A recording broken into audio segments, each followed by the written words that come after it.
Faites attention, mes amis, bonjour. Faites attention à toutes ces choses-là qui vous enferment et qui vous empêchent d'accéder à la vraie vie. Tous ces politiciens qui ne verront, ces politiques qui ne verront jamais le jour, tous ces religions qui vous empêchent de voir la réalité, la vérité. Tous ces gens-là qui sont devant la caméra pour essayer d'exister, semblant délivrer un message qui n'existera pas dans le monde futur. Regardez tous ces chanteurs qui, de leur temps, de leur vivant, étaient célèbres, qui aujourd'hui font partie de l'histoire et qui ne sont parfois même pas trop écoutés. C'est tout, on a pressé le citron, on les a utilisés, maintenant, voilà, ils ont été le dindon de la farce, mais ils ne le savaient pas, ils pensaient qu'ils étaient célèbres. Mais dans le monde à venir, ils n'existent même pas. Il faut se préparer pour ces nouveaux cieux, cette nouvelle terre, ce nouveau royaume, cette maison que le Christ a placée, a préparée pour les élus. C'est ça la réalité, c'est ça qu'il faut faire pour accéder à la vraie vie. Il faut se débarrasser de tous les carcans qu'on veut vous mettre ou que vous-même vous vous êtes mis pour vous empêcher d'accéder à la vraie vie. La vraie vie, c'est pas ce que, bien souvent, on veut nous faire croire. C'est pas ça. La vraie vie, c'est la liberté. La liberté dans tous les domaines. La vraie liberté. Et cette liberté se trouve en Christ. La vraie religion, c'est votre relation que vous pourrez avoir avec le Christ. Votre relation personnelle. Enlevez de tout ce qu'on aurait pu vous apprendre. Et dans la prière, vous allez voir dans votre relation ce qui est bon ou ce que vous avez inclus depuis toujours et qui finalement ne sert à rien. Voilà, il faut comme le serpent enlever constamment les peaux.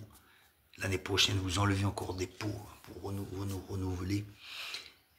Je voyais certaines histoires malheureuses, mon fils est mort, on n'en parle même plus, tout ça, mais qu'est-ce que vous croyez? Qu'est-ce que vous croyez? C'est bien malheureux, mais comment il faut vivre? Il faut vivre comme si c'était notre dernier jour. Et on ne le pense pas, parce qu'on ne pense pas à la mort. Et c'est ça la grave erreur. Vivons comme si c'était notre dernier jour. Ces gens qui nous vendent la paix aussi, le bien-être, la spiritualité, la tranquillité, je vois, bien souvent, ce sont des vieux. Ou alors des gens qui font le business là-dessus. Alors, ils vont vous donner certaines tactiques, évidemment, qui vont marcher. Mais la personne qui va perdre son emploi, qui va être à la rue avec sa famille, il va pas aller voir ses réunions, parce il sait très bien que ça va lui donner quoi? Ça va pas lui donner un beefsteak à manger le soir. On vous vend beaucoup de choses inutiles qui ne servent à rien. Et le pire, c'est que les gens y rentrent dedans, parce qu'ils cherchent. Les gens sont comme des troupeaux sans berger. Ils ne savent pas que ce berger existe et qu'il s'appelle Jésus. Et que vous pouvez le trouver sans aller à Jérusalem ou à faire des milliers de kilomètres. Ce berger, il est là, chez vous. Et il veut rentrer là, chez vous, dans votre cœur. Et ça sera le début de ce monde de lumière auquel vous allez accéder. Gratuitement, parce que le Christ a tout payé. Ça peut penser être surréaliste. Et je peux vous le dire que c'est vrai, plus vrai que vous et moi. C'est absolument vrai, mais il faut que vous puissiez vous plier votre chair. Si vous n'avez pas envie de prier, c'est la meilleure moyen de vous forcer à prier et à rechercher le Christ, le Seigneur, pendant qu'il est temps encore. Parce que je peux vous dire que ça peut être votre dernier jour. C'est pas morbide ce que je dis, c'est qu'il faut être réaliste. Il faut être réaliste. Beaucoup de choses qu'on voit aujourd'hui, ce n'est que du rêve qui fait avancer l'homme. Après un rêve, un autre rêve, et ils oublient de vivre aujourd'hui.